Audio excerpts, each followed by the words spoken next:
Kill Count, where we tally up the victims in all our favorite horror movies. I'm James A. Janice, and today we're looking at The Wolfman, released in 1941. In the early 30s, Universal released Dracula, Frankenstein, and The Invisible Man, but their sequels and other Universal horror pictures faced a 3-year gap following Dracula's Daughter. When they returned in 1939 with Son of Frankenstein, it kicked off a phase 2 of sorts, with the Wolfman the first original character of the era. And I mean original. Unlike his 3 predecessors I've looked at before, the Wolfman wasn't based on any pre-existing literature. Instead, it came from an original screenplay by Kurt Siodmak. Alongside 1935's Werewolf of London, the Wolfman is among the earliest depictions of werewolves in Hollywood. Though werewolves can be found in folklore across many cultures, the Wolfman established the mythology that would be seen in countless other werewolf movies. And yes, the Wolfman is the first werewolf movie on the kill count. That wasn't intentional or anything, I just never got around to one before now. Like Frankenstein before him, the Wolfman is a tragic monster. By day, he's Larry Talbot, a businessman recently returned to his family home. But when the sun sets, he becomes a bloodthirsty lycanthrope, unable to control his own actions. I think the Wolfman is one of the more popular of the group, simply because he's the one that people can relate to the most easily. Nobody can relate to being a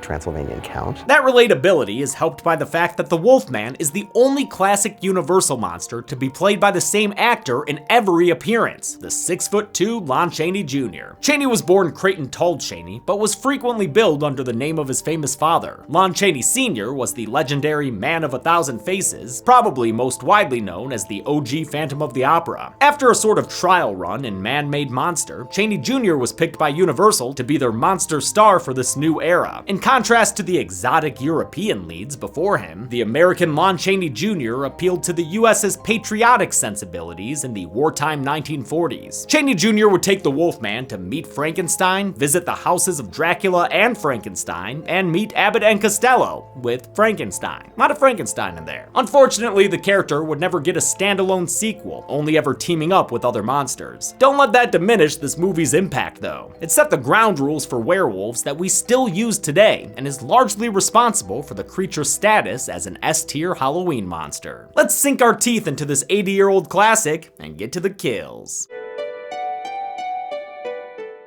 The movie begins with some disembodied hands leafing through an encyclopedia. Ah yes, lycanthropy, werewolf disease, an affliction that has long plagued Talbot Castle, apparently. Larry Talbot's headed to that castle, and he sure is proud of these special effects. He spent the last 18 years in the United States, but is returning to his ancestral home in Wales because his brother just died in a hunting accident. Sorry bro, but you should have been hunting with Lon Chaney, not Dick. Larry's greeted by his father, Sir John Talbot. Welcome home, Larry. I'm mighty glad to be here, Father. Oh damn, been away so long he lost his accent. Also, we got a real Ray Dominic Mysterio thing going on here. Larry briefly runs into a childhood friend, Paul Montfort, who's now the chief constable of police. Paul leaves so the father and son can start healing. Talbot and Shortbutt have been estranged ever since Larry's brother was made heir to the estate. Wait, that's his brother? Were they identical twins? Well, they're not identical anymore since Larry's brother is dead, so he begins to make amends with his father. It's interrupted by a delivery. Ah yes, the box of glass I ordered. Did someone label that with their non-dominant hand? Sir John kicks off the father-son bonding like a divorced dad, letting Larry play with his telescope. Larry quickly gets his rear window on, using this attic observatory to somehow get street-level views of the village. He spies on a pretty lady at the antique shop across the street. Since he's not hampered by a broken leg, he goes over and flirts with her in person. And by flirt, I mean be a total fucking creep. What I'm really looking for is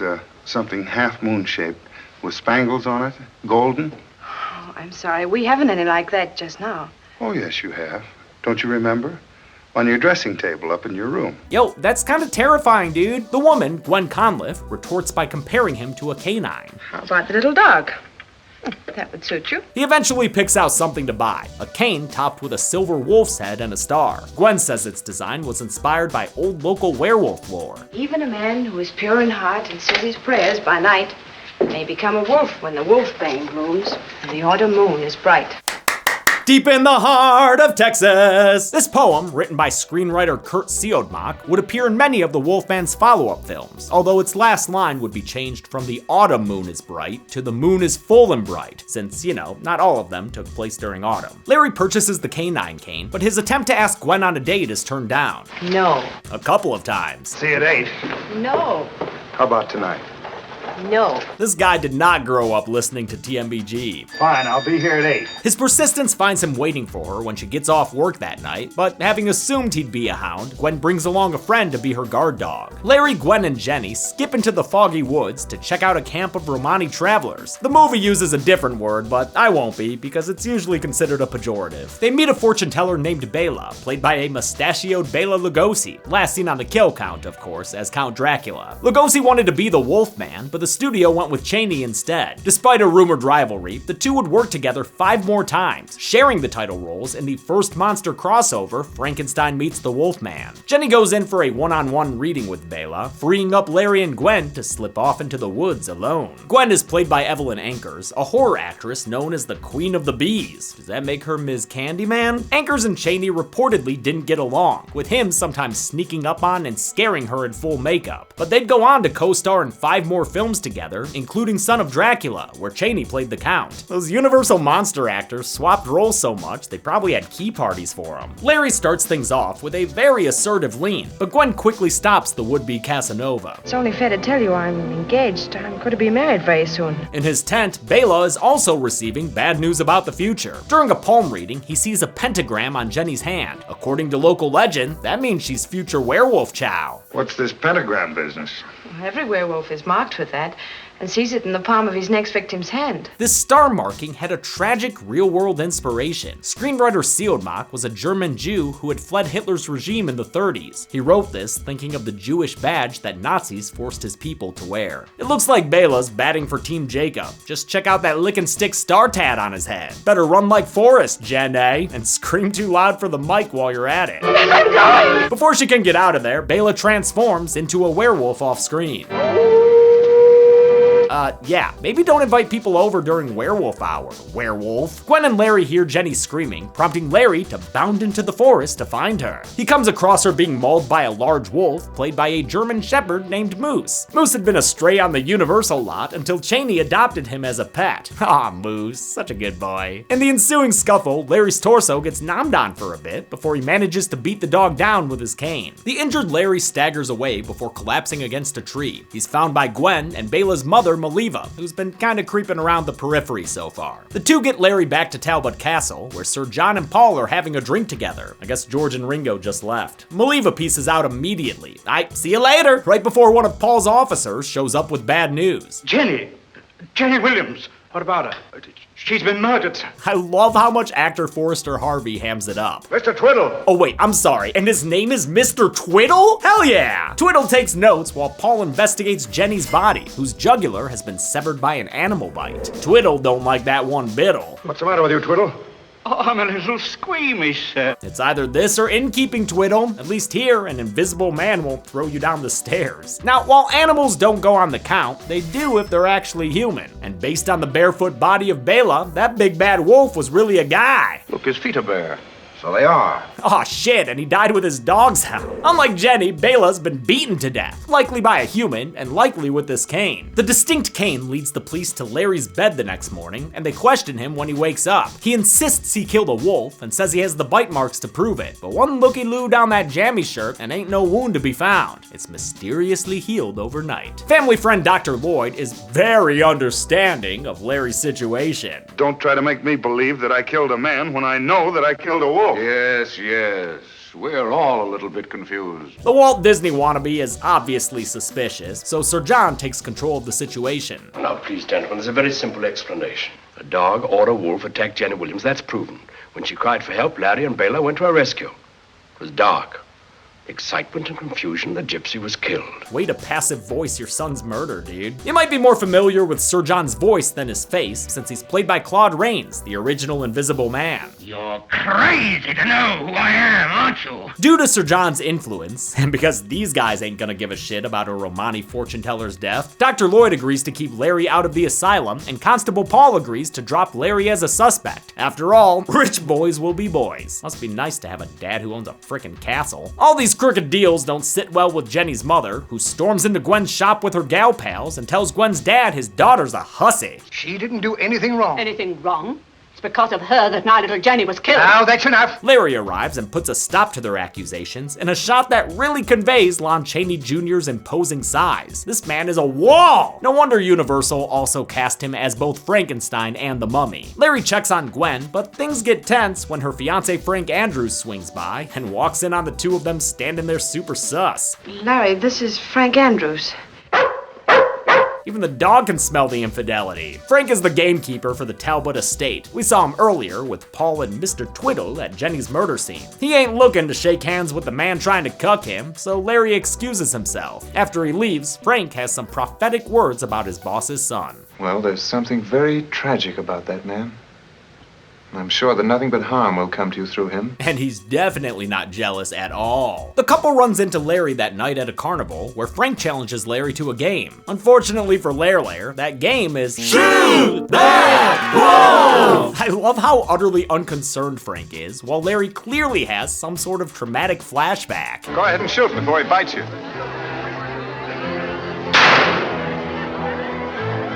Bad luck. See, nothing to it. Jesus, Frank, kick a dog while he's down. Larry runs off with his tail between his legs, and on his way out, he encounters Maliva, who sits him down to explain what happened to him. Bela became a wolf, and you killed him. A werewolf can be killed only with a silver bullet, or a silver knife, or a stick with a silver handle. Or a silver dollar, or a silver fox, or the Silver Surfer, maybe even the Silver Sun pickups. Similar to what Romero did with zombies, screenwriter Seelbach's depiction of werewolves is still the blueprint we use today. There are a ton of werewolf rules I had assumed came from older folklore, but were actually invented for this movie, including their moonlight transformations, their aversion to the wolfsbane flower, and their weakness to silver. This movie also established how new werewolves are created. Whoever is bitten by a werewolf and lives becomes a werewolf himself. Call that shit bitosis. The chain chomp rule means Larry's in danger of going rabid, so Maliva gives him a charm she claims will keep his inner wolf restrained. The pentagram, the sign of the wolf, it can break the evil spell. Huh, kinda sounds like your son could have used something like that. She commands Larry to wear the charm at all times. It'll protect him, so after he leaves, he immediately gives it to Gwen. I won't need this.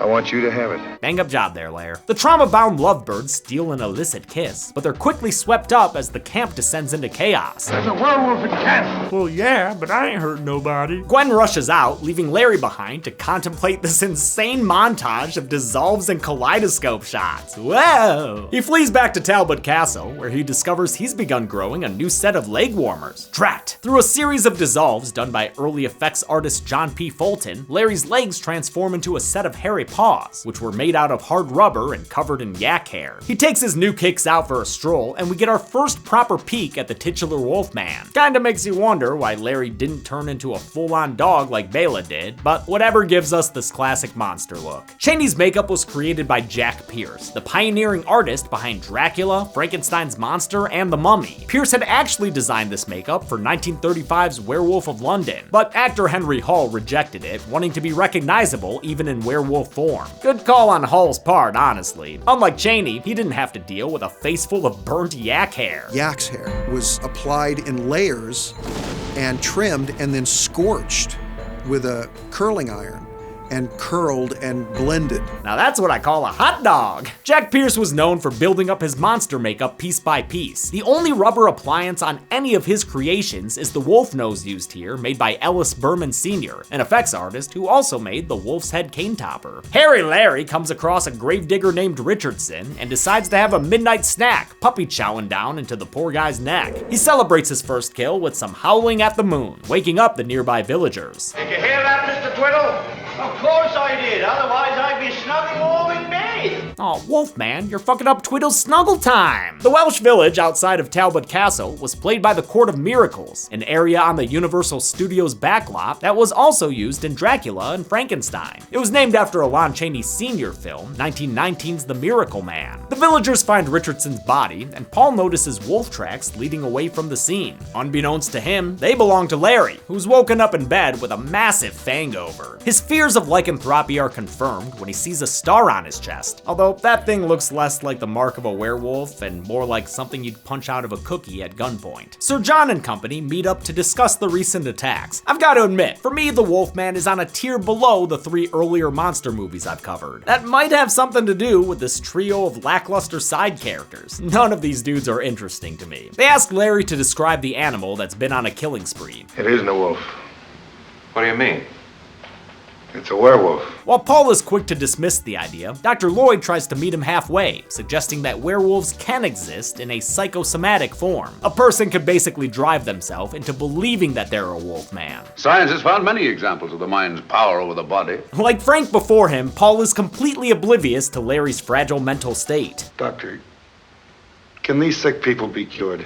Not they. An asylum's the only safe place for them. Oh yeah, Paul? Well, I bet Rosemary's got some things to say about your medical know-how. Whether it's a werewolf or not, Frank intends on catching the beast, so he takes Paul to organize a hunting party. Dr. Lloyd pulls Sir John aside and insists they have Larry committed, but the senior Talbot is confident his son can pull through with a stiff upper lip. That night, Larry goes on the prowl again. Remember, the full moon amendment to the werewolf poem wasn't added until later appearances, so in this movie, werewolves transform every night during autumn. That'll put a wrench in your spooky season. He's quickly caught in one of the hunting party's bear traps, and his howls of pain attract Paul and Frank's pack of werewolf hunters. They also attract Maliva, who I think says some kind of spell that transforms Larry back into a human? Am I getting that right? Because again, lady, your son really could have used something like that. Maliva is played by Russian actress Maria Uspenskaya, who'd reprise the role in Frankenstein Meets the Wolfman the following year. Larry awakens in a panic, and Maliva tells him he's being hunted. He gets away, but it's a close call. What are you doing here, sir?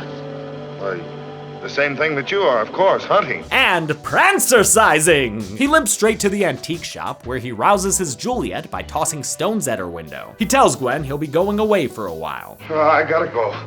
I can't stay here any longer. Oh, let me go with you.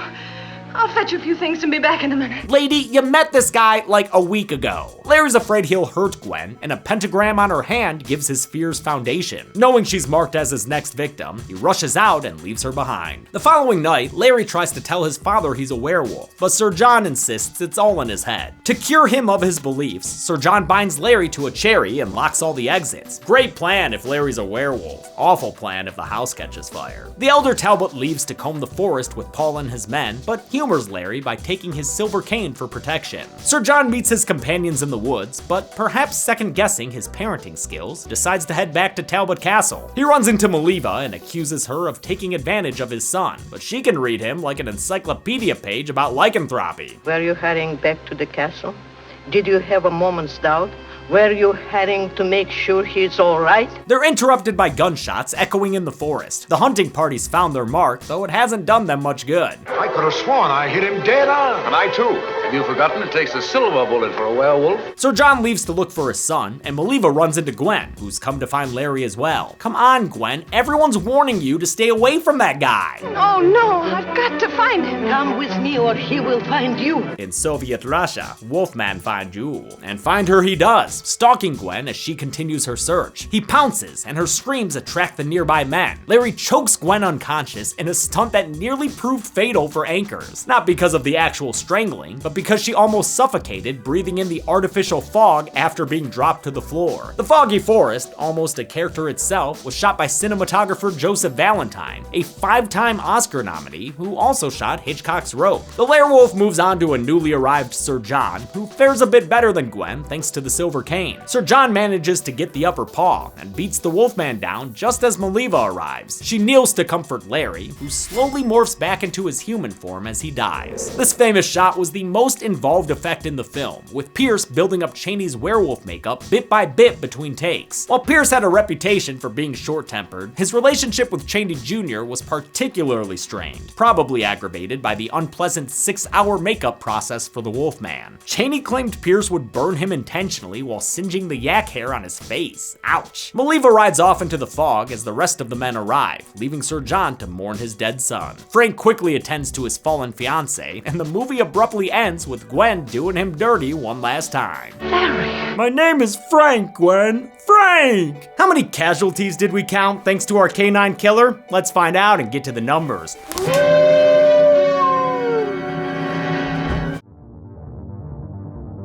4 people died in the Wolfman, with the victims consisting of 1 woman, 1 man, and 2 wolfmen. If you count the wolfmen as male, which I will, this count and gender breakdown was seen 6 times before on this show.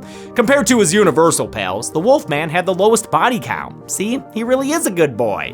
With a runtime of 70 minutes, we had a kill on average every 17.5 minutes. I'll give the golden chainsaw for coolest kill to Larry Talbot. I feel like I have to, given how much Chaney suffered to get it done. It's a classic shot in movie makeup history. Dull machete for lamest kill will go to Jenny, since her body was found after getting killed off screen. And that's it. The Wolfman came out in 1941 and was rebooted in 2010 as a compound word. I'll look at that next week, because I know you kids like the newer movies. But until then, I'm James A. Janice. This has been the Kill Count. On the next Kill Count. We've counted the Invisible Man reboot. We haven't gone near Mary Shelley's Frankenstein. It's alive. And I've never even seen Dracula 2000. All I want to do is suck. But now it's time to howl at a CGI moon with The Wolfman, the 2010 Universal Monster remake. Ridiculous. It will go to such lengths. The Wolfman loses its spacing and ups its pacing with frenetic werewolf action. Benicio del Toro stars as Larry Talbot, the Wolfman. I'm a monster. And that's not all. You're not the only one in the family who can act. Sir Anthony Hopkins is also here to collect a paycheck. I suppose I did. Throw in an Agent Smith and a Mary Poppins, and you've got a cast exerting various levels of effort. Nevertheless, I thank you. The Victorian setting is well done, and so is the werewolf makeup by Rick Baker. So this week, watch an uneven, very bloody remake of The Wolfman. God help us. And on Friday, join the hunt with the 2010 Wolfman Kill Count, only on Dead Meat. I'm afraid the darkest hours of hell lie before you. The Wolfman 2010 can currently be watched on the pictured streaming platforms. Dead Meat always recommends you watch the movie for yourself before its kill count. It's the only way to have your own properly informed opinion. Kill counts are never meant to replace the experience of watching a film. Thanks a lot for watching this Kill Count. That To the Numbers bit was very stressful because I only had the one take at it, ripping the buttons off this thing. I ended up using the second take, so that's why there aren't buttons there at the beginning of that clip. I just don't think the first take was as good. Check it out. Let's find out and get to the numbers. If you haven't heard yet, next month I'm gonna be at Son of Monster Palooza, the horror convention in Burbank, California. It's the weekend of October 14th, 15th, and 16th. Really excited because I was supposed to go to Monster Palooza earlier this year, only I got COVID that day. I'm fucking pumped! Thanks everyone, be good people.